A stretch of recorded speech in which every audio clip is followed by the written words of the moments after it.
dəyərli valideynlər və müəllimlər. Bugün sizə uşaqların dünyanı necə böyük bir maraqla kəşf etdiyini sadə bir gəzinti nümunəsində göstərəcəyəm.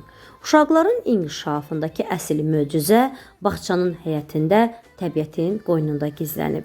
Bu videoda 3-4 yaşlı balacalarımızla keçirdiyimiz adi bir gəzintinin onların motorikasını, emosional intellektini və təfəkkürünü necə sürətlə inkişaf etdirdiyini birlikdə görəcəyik. İlbizin yavaş addımlarından tutmuş, şlanqla etdiyimiz ilk təcrübə eksperimentinə qədər hər bir xırda detalın uşaq beynində hansı böyük qapıları açdığını öyrənmək istəyirsinizsə, videonu sona qədər izləyin.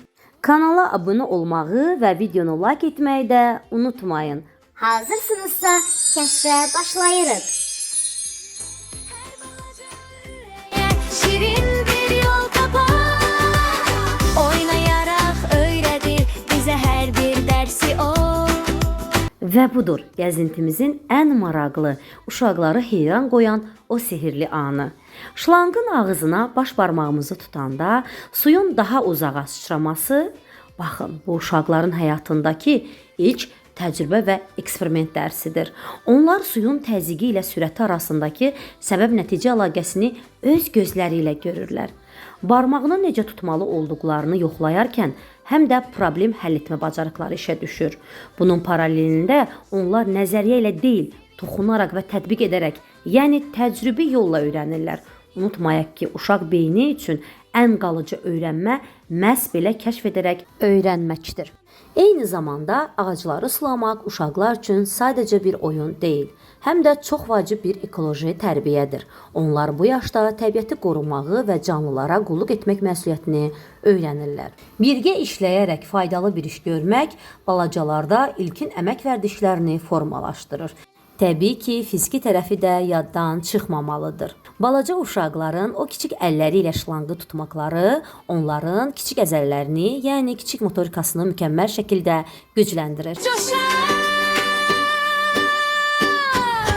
nağıl, nağıl, nağıl, sevinç dolu bağçamız.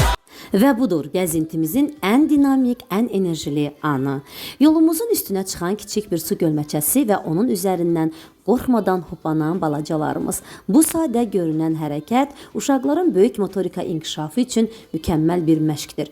Tullanarkən və yerə enərkən onlar bədən qüvvəsini idarə etməyi və tarazlığı, yəni balansı qorumağı öyrənirlər. Eyni zamanda gölməçənin enini gözaltı ölçüb hardan tullanmalı olduqlarını hesablamaq onlarda məkan təfəkkürünü və vizual qiymətləndirməni inkişaf etdirir. Ən əsası isə o kiçik maniyanı keçmək uşaqlarda özünə inam hissini artırır və onlara böyük bir uğur sevinci bəxş edir.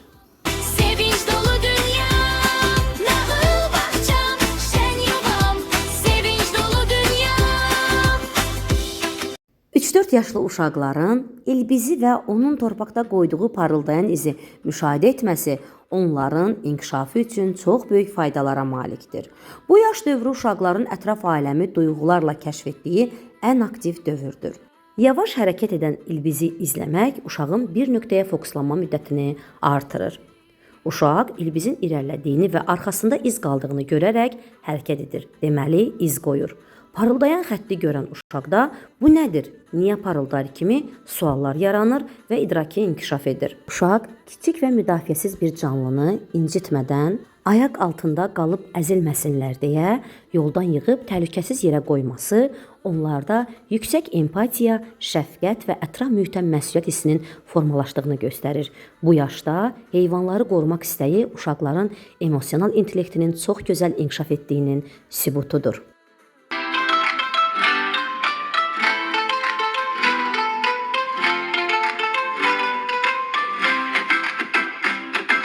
Nağıl bağçam, sevimli yuvam, dostlarım burada, gülür hər adam. Çiçəklər açır, günəş parlayır, musiqi ilə ürək oynayır. Rəqs edək,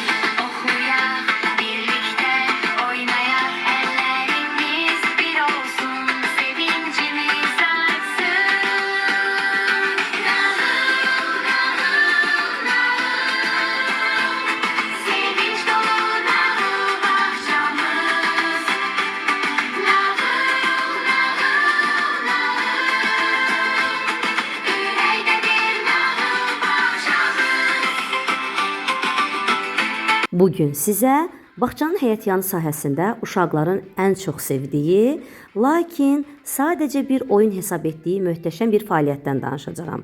Yarıya qədər yerin altında olan, digər yarısı isə yerin üstünə çıxan o böyük havalandırma borularını görürsünüz. Uşaqlar o boruların içinə qışqırmağı, səslərini dinləməyi çox sevirlər. Yaxşı, bəs bilirsinizmi ki, bu sadə oyun əslində uşaq inkişafı üçün mükəmməl bir təbii logopedik fəaliyyətdir. Burada qışqıran zaman uşaqlarda dil, dodaq və yanaq əzələləri maksimum dərəcədə aktivləşir. Bir sözlə, nitq aparatının inkişafı üçün əvəzsiz bir məşqdir.